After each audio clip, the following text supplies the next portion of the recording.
আসসালামু আলাইকুম বন্ধুরা, দেশ ও দেশের বাইরে যেখান থেকে ভিডিওটি দেখছেন, ইলেকট্রিক অ্যান্ড টেকনোলজি এই ফেসবুক পেজের নতুন আরেকটি ভিডিওতে আপনাকে স্বাগতম। আপনি যদি পেজে কিংবা টিকটক অথবা ইউটিউব, ইনস্টাগ্রামে যেখানে থেকে দেখেন, আপনি যদি পেজটি ফলো দিয়ে না থাকেন তাহলে পেজটি ফলো দিয়ে রাখুন এ ধরনের আরও গুরুত্বপূর্ণ ভিডিও পেতে। ভিডিওটি শেষ পর্যন্ত দেখবেন, তা না হলে কাজটি বুঝতে পারবেন না। তো আমি এসেছি একটা জায়গায়, এক বাংলাদেশি ভাইয়ের এই মেশিনটা, এটা হলো ইলেকট্রিক আয়রন মেশিন।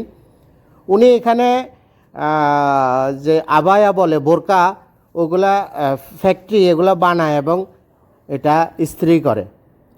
তো আমাকে কল করেছিল যে আমার মেশিনটা বোখার আসতেছে না। এটার যে পুরনো হিটারটা সেটা দেখেন, আমি যখন চেক করেছি এসে দেখতেছি যে হিটারগুলো কাজ করতেছে না, একদম কোনোটায় কাজ করতেছে না। পরে আমি এই হিটারটা খুলেছি, খোলার পরে দেখলাম যে একদম জ্বলে পুড়ে গেছে।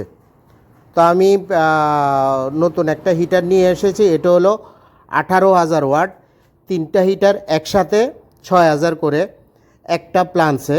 এটা যদি একটা হিটারও খারাপ হয় তাহলে তিনোটা হিটার একসাথে চেঞ্জ করতে হয়, তা না হলে বয়লার চলে না। যাই হোক, এটা এই হিটারটা 220 ভোল্টে, 3 ফেজ 220 ভোল্টে অ্যাম্পিয়ার নেবে 42 অ্যাম্পিয়ার নেবে।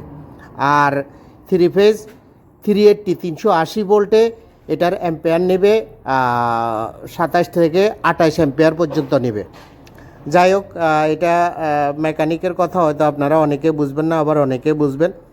তা এখন এই নতুন হিটারটা লাগানো হচ্ছে। এই হিটারটা ফিটিং করতে কিংবা কানেকশন করতে বেশ সময় লাগে, কারণ এটা একটু সমস্যা জায়গা কিংবা এই হিটারের যে সিস্টেমটা এই বয়লারের মধ্যে রাখা হয়েছে সেগুলো খুবই ক্রিটিক্যাল।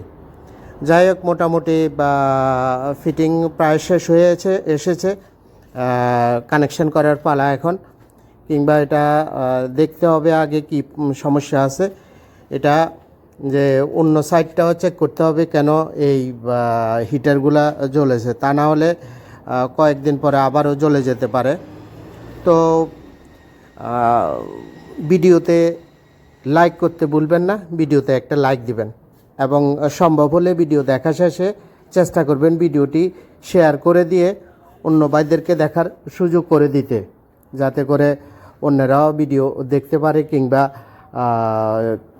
বয়লার সম্বন্ধে বা মেশিনারি সম্বন্ধে কিছু বুঝতে পারে। বাই দা ভাই, আপনাদের জানার জন্য বলে নিই, আমি দাউদুল ইসলাম ভূঁইয়া, সৌদি আরবের জেদ্দা শহরে